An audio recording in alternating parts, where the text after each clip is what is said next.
In this video, I'm going to teach you how to install VPN on Smart TV.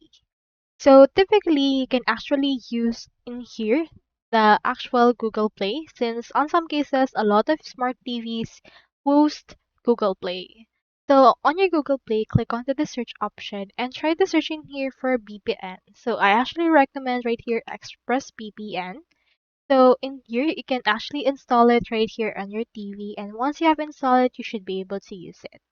So on the ExpressVPN website, you can get it and you can see in here why ExpressVPN is the best. They have 30 days risk-free guarantee, and this VPN can actually help you secure tunnel between your device and internet, and it gives you secure and your internet traffics go through encrypted tunnel that nobody can see, even your network or service provider.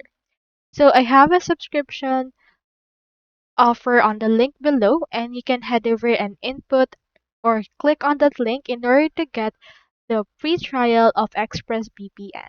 Once you have gotten the free trial, you can proceed to install the application and then sign up from or sign in from there in order to use it on your smart TV.